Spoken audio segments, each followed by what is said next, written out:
Welcome to this video on child-centered learning. I'll tell you a story. Once upon a time, there was a very busy mother who went to a toy shop to buy a toy.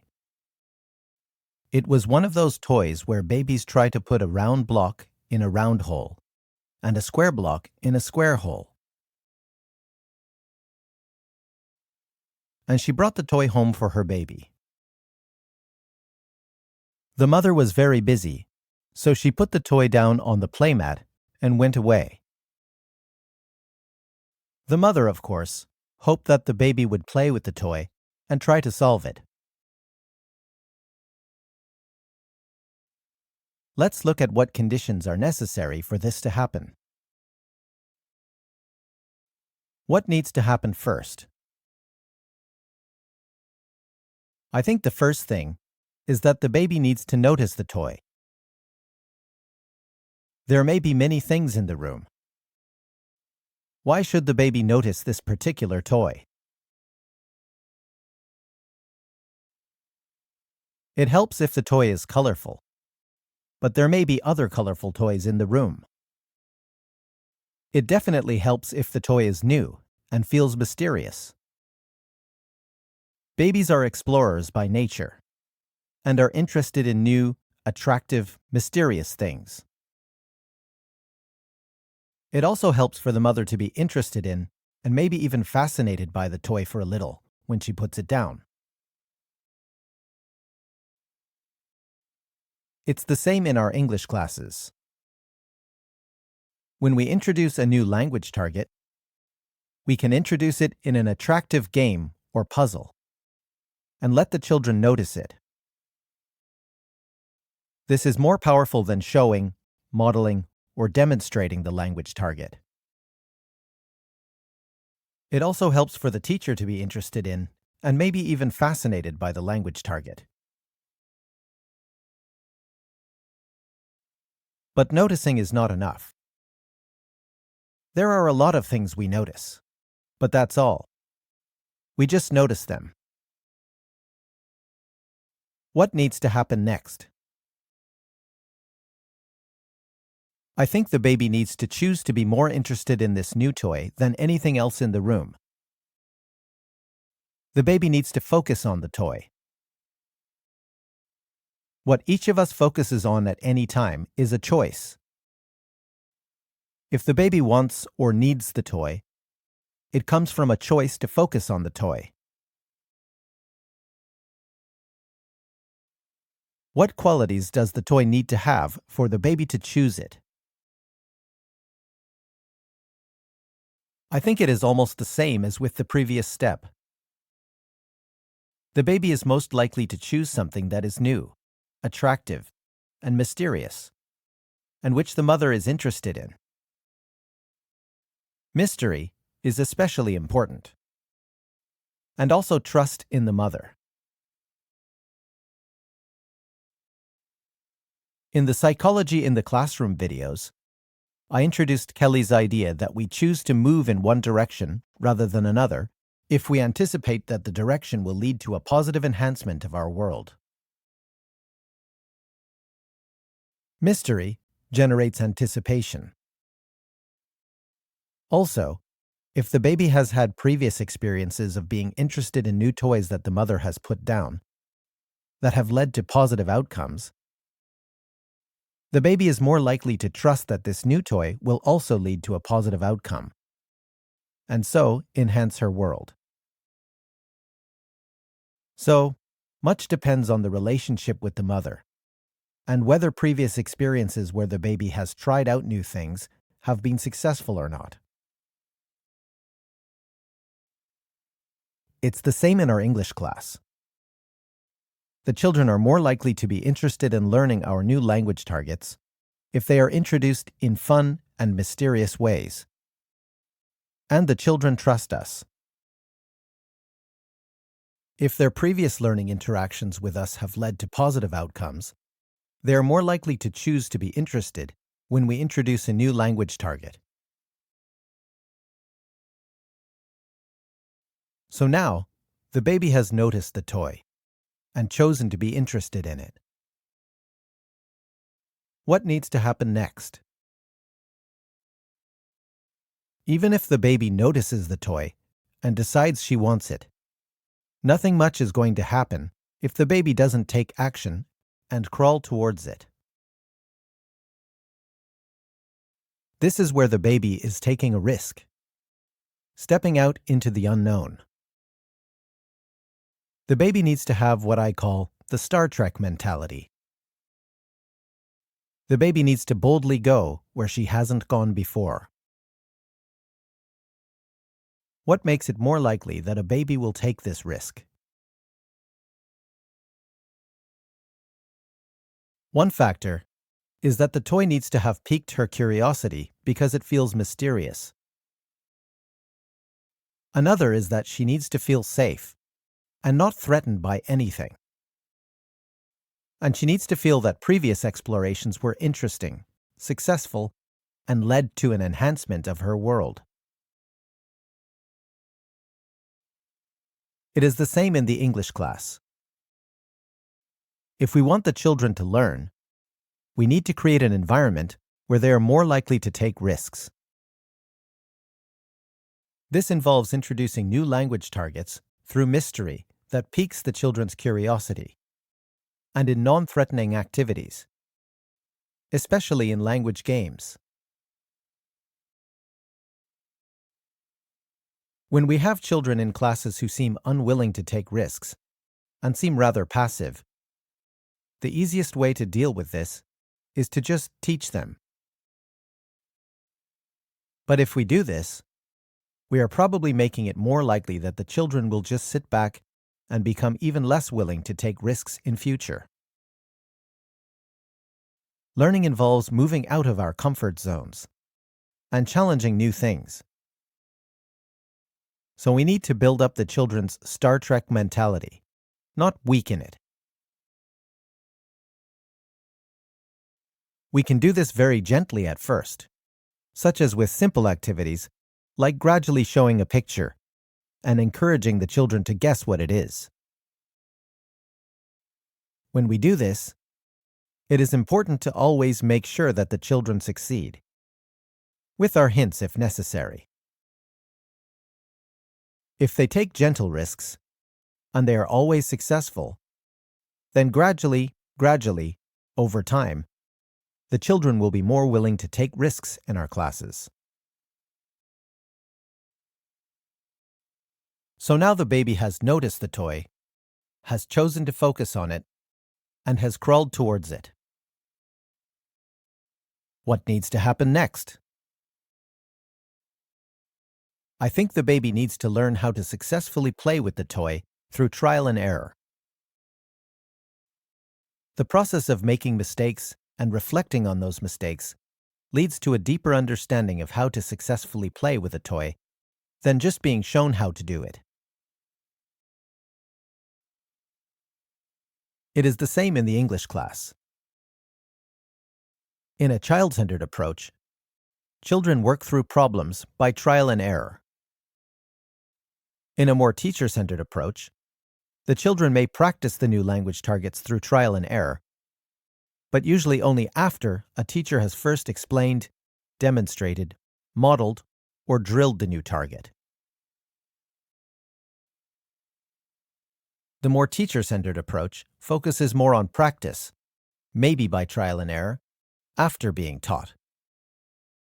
The more child-centered teacher focuses on learning through trial and error.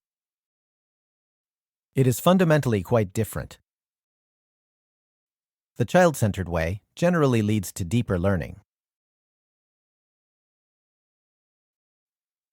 At some point, the baby can do the toy. This may happen after the baby has played with it a few times. In English classes too, as I mentioned earlier, success is important. If we introduce new language targets through puzzles or mystery of some kind, and the children take the risk of trying to solve the puzzles, it is important that we make sure they succeed, so as to encourage them to be more positive about taking risks in the future. I think this means we need a properly graded syllabus with achievable language targets. And we may often need to give hints to some or all of the children to ensure that they think things through successfully. But success is not enough. There is a final stage which is really important. What do you think it is? So now the baby can do the toy. So what? Does it matter? The knowledge of being able to do this individual toy is not going to change the baby's life. Something else is needed for that to happen. When the baby was trying to put the round block in the square hole and the square block in the round hole, what was the baby drawing on in order to try and solve the toy? What do you think? The baby was drawing on prior experience. To George Kelly in particular, and constructivists in general, the baby had noticed patterns and replications, and was using these to anticipate how to deal with this new experience. The idea is that each of us has a mental framework of how we think the world works, based on patterns and replications that we have noticed. And we use this framework to make guesses about new experiences that we encounter. So the important thing is for the baby to connect this new experience of solving this new toy with prior experience. If it doesn't connect, it is just isolated knowledge that has little value. If it connects and expands her mental framework, it enhances the baby's skill in being able to handle new experiences. It is, of course, the same in the English class, with some exceptions, such as when children are preparing to go overseas, or when they are preparing for a special event. Learning individual bits of knowledge has limited long-term value. It is more important to focus on the connections between items of knowledge and on connecting new words and patterns with the children's experiences and feelings, both inside and outside the classroom. This will make it easier for the children to make guesses about future English words and patterns they encounter when learning. That is why things like grammar and phonics are important, provided they are learned actively as a framework for making guesses, not as rigid knowledge. But I will look at both grammar and phonics more deeply in other videos.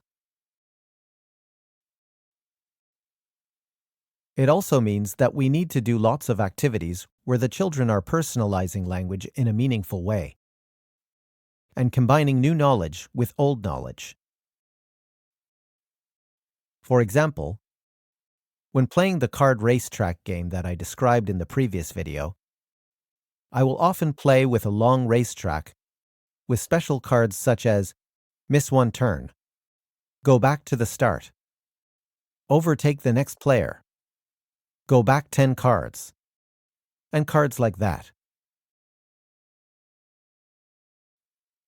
The children move backwards and forwards around the track, so that they land on the same cards a number of times. Some cards in the racetrack are for new language targets, but many of the cards are for last week's target, last month's target, or last year's target. In this way, the children are constantly switching between the new and the old. They are interlinking new knowledge with many different parts of their existing mental framework.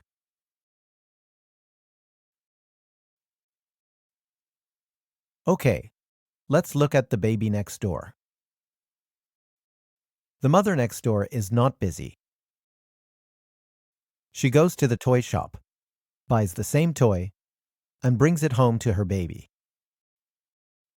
When she gets home, She shows the baby the toy and demonstrates how to solve it. She then holds the baby's hands and helps the baby put the round block in the round hole and the square block in the square hole, and thinks, "Wow, my baby's a genius. Much better than the baby next door." But what is really happening here? One difference, I guess, is that, over time, the first baby is more likely to become an autonomous, self-motivated learner. The second baby is more likely to become dependent on adults and less likely to be able to learn for herself. The first, child-centered method strengthens children's ability to work things out for themselves. It also deepens understanding and builds creativity by helping children build a mental framework that is more complex and interconnected. And this makes it easier for children to face new learning experiences more actively.